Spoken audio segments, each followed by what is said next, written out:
une ambiance extraordinaire. Henri-Joseph est un jardinier, et bon, il nous fait un jardin biologique, médicinal. Et là, on voit que c'est aussi un jardinier d'êtres humains, parce que une véritable pépinière d'initiatives, de bonne volonté, de propositions. C'était un événement vraiment qui m'a touché. On ne serait pas là sans eau, puisque s'il n'y avait pas d'eau, il n'y aurait pas de fluidité, si vous voulez, qui permet, par exemple, le mouvement. Quand je bouge mon bras, c'est grâce à l'eau liquide qu'il y a dans l'articulation. C'est pareil quand on se nourrit, on décompose des aliments, ils sont transportés par le sang. Bon, une pierre, malheureusement, ne peut pas vivre parce qu'il n'y a pas assez de circulation, d'échange à l'intérieur. Donc l'eau nous permet de vivre. Alors, je pense qu'il y a déjà le problème de la pollution de l'eau. Bon, il y a beaucoup de choses à dire sur l'eau.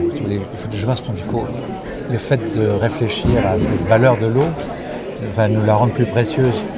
Par exemple, tout simplement, aujourd'hui, chaque Français, tous les jours, consomme 135 litres d'eau.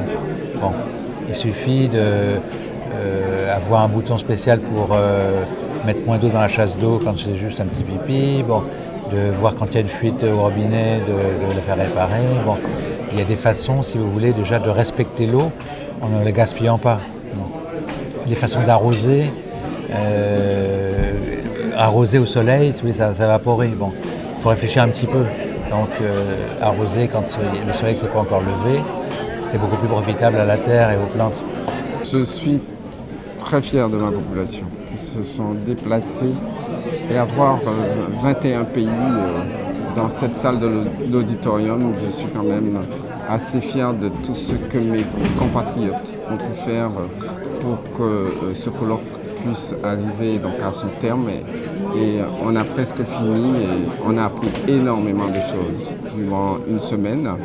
Je vous ai appris quelques petites choses, mais les chercheurs qui sont venus avec nous de l'ensemble de la Caraïbe, d'Amérique centrale, d'Amérique du Sud, de tout l'outre-mer, c'est vraiment une véritable richesse et on devrait justement contribuer à faire de sorte que ces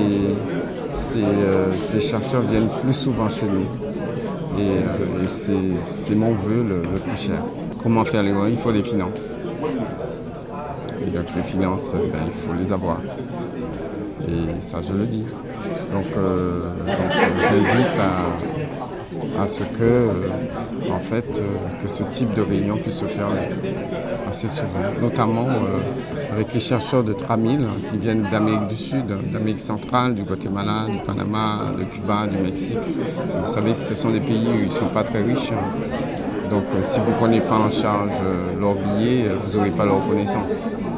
Et donc, et je trouve, et ça crée beaucoup d'émulation, parce que moi, tout ce que j'ai appris avec ces chercheurs venant d'Amérique centrale, c'est là qu'on doit aller chercher l'information.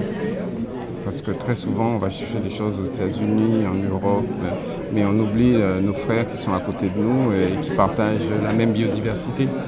Et je pense que c'est ce travail qu'on doit faire de regroupement des informations de ce qui est très proche au Bocaïnou.